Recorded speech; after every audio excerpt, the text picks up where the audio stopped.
Samsung Galaxy S24 যা last ইয়ারের flagship smartphone, যার দাম ছিল লাখ টাকার কাছাকাছি, কিন্তু 2025 সালে এসে এই ফোনটি আপনারা বাংলাদেশের মার্কেটে সেকেন্ড হ্যান্ড পেয়ে যাবেন 50,000 টাকার আশেপাশে। সো 2025 সালে এসে এই ফোনটি কেমন হবে, কাদের জন্য এই গ্যালাক্সি S24, তাই জানাবো আজকের এই ভিডিওতে। আর এই সম্পূর্ণ ভিডিও জুড়ে থাকছি আমি শাহাদ হোসেন সজীব, শাহাদাস টেক দেওয়ার থেকে।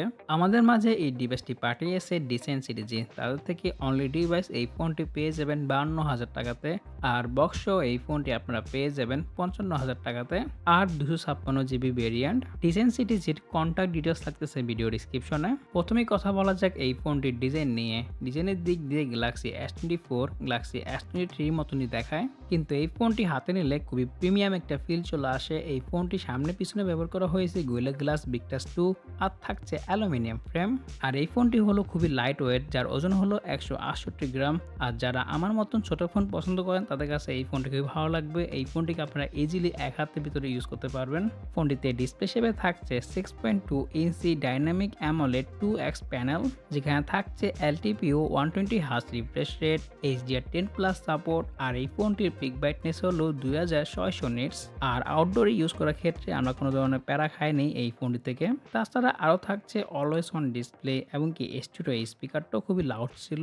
তাছাড়া ডিসপ্লে নিয়ে তেমন কিছু বলা নেই, কারণ এই প্রাইস রেঞ্জে one of the best display offer করতেছে গ্যালাক্সি S24।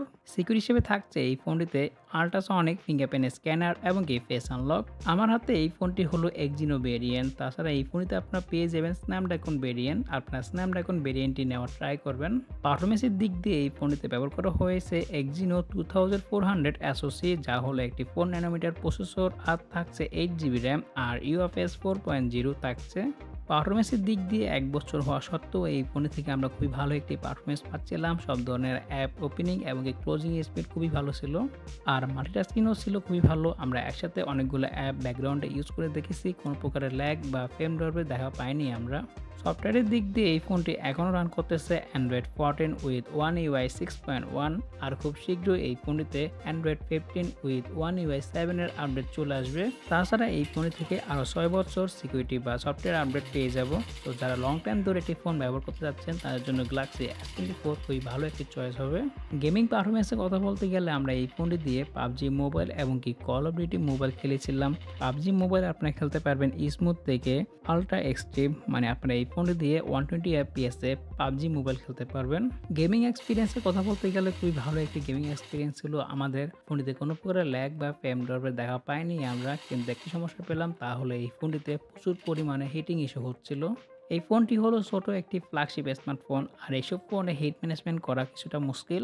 তাছাড়া এই ফোনটি হলো এক্সিনো ভেরিয়েন্ট, আর এই ক্ষেত্রে এই ফোন থেকে খুবই ভালো একটি আমরা হিটিং ইস্যু পেয়েছি, যেখান থেকে আমি সর্বোচ্চ 47-46 ডিগ্রি পর্যন্ত টেম্পারেচার পেয়েছি, কিন্তু 5-10 মিনিটের ভিতরে আবার নর্মাল হয়ে যাচ্ছিল। এটা আবার ভালো দিক। শুধুমাত্র যে গেম খেললেই যে এই ফোনটি গরম হয় তা কিন্তু নয়, ছবি তুললেও কিন্তু এই ফোনটি কিছুটা গরম হচ্ছিল। সো এই ক্ষেত্রে এটি হলো এই ফোনটির সব থেকে বড় নেগেটিভ পয়েন্ট। ক্যামেরার দিক দিয়ে এই ফোনটিতে ব্যবহার করা হয়েছে ট্রিপল ক্যামেরা সেটআপ, যেখানে থাকছে 50 megapixel main sensor, 12 megapixel ultra wide, 10 megapixel telephoto lens with 3x optical zoom, আর থাকছে 12 মেগাপিক্সেল সেলফি ক্যামেরা। ফোনটি দিয়ে মেইন ক্যামেরা দিয়ে সর্বোচ্চ 8K 30fps করা যায় ভিডিও। তাছাড়া এই ফোনটি মেইন ক্যামেরা এবং সেলফি ক্যামেরা দিয়ে সর্বোচ্চ 4K 60fps করা যায় ভিডিও, আর 1080p-তে 30, 60, 120fps, 240fps স্লোমো ভিডিও করতে পারবেন, যেখানে আপনারা পেয়ে যাবেন EIS। আর এই হলো এই ফোনটির 4K 30fps এর ভিডিও স্যাম্পল, আর আপনারা ভিডিও স্যাম্পল দেখেই বুঝতে পারছেন এই ফোনটির ভিডিও কোয়ালিটি কতটা ভালো। এখন কথা হচ্ছে এই ফোনটির পিকচার স্যাম্পল নিয়ে। এখান থেকে খুবই ভালো ভালো ছবি আমরা পাচ্ছিলাম, যেহেতু এটি একটি ফ্ল্যাগশিপ স্মার্টফোন। তো এই ফোনটি আপনাকে ফ্ল্যাগশিপ লেভেলেরই ছবি দিচ্ছিল। ছবিতে যথেষ্ট পরিমাণে ডিটেলস এবং কি শার্পনেস থাকছে। কালার কালেকশন, ডাইনামিক রেঞ্জ খুবই ভালো ছিল। আর এই ফোনটির 12 মেগাপিক্সেল আলট্রা ওয়াইড দিয়েও আমরা খুবই ভালো ভালো ছবি পাচ্ছিলাম, অলমোস্ট মেন ক্যামেরার মতনই ছবি দিচ্ছিল। আর রাতেও আমরা এই ফোনটি থেকে খুবই ভালো ভালো আলট্রা ওয়াইড ছবি পাচ্ছিলাম, আর আপনারা পিকচার স্যাম্পল দেখেও একটি আইডিয়া পাচ্ছেন। কিন্তু সবথেকে বেশি ভালো লেগেছে আমার কাছে এই ফোনটির পোর্ট্রেট মোড। এখানে আমরা 3টি অপশন পাবো, 1x, 2x এবং কি 3x। ফোনটিতে খুবই ভালো ভালো পোর্ট্রেট ছবি আমরা পাচ্ছিলাম। ছবিতে যথেষ্ট পরিমাণে ডিটেলস এবং কি শার্পনেস ছিল। তাছাড়া খুবই অ্যাকুরেট পোর্ট্রেট পাচ্ছিলাম আমরা এই ফোনটি দিয়ে। আর এই হলো এই ফোনটি রাতের ফটোগ্রাফি। রাতেও আমরা এই ফোনটিতে খুবই ভালো, ভালো ছবি পাচ্ছিলাম। ছবিতে যথেষ্ট পরিমাণে ডিটেইলস এবং কি শার্পনেস ছিল। আর আমরা খুবই অ্যাকুরেট কালার পাচ্ছিলাম। অলমোস্ট ন্যাচারাল ছবি দিচ্ছিল এই ফোনটি। সো বলা যেতে পারে এই প্রাইস রেঞ্জে one of the best camera phone. আপনি যদি একটি ক্যামেরা ফোন খুঁজতেছেন এই প্রাইস রেঞ্জে, তাহলে গ্যালাক্সি S24 হতে পারে আপনার জন্য বেস্ট চয়েস।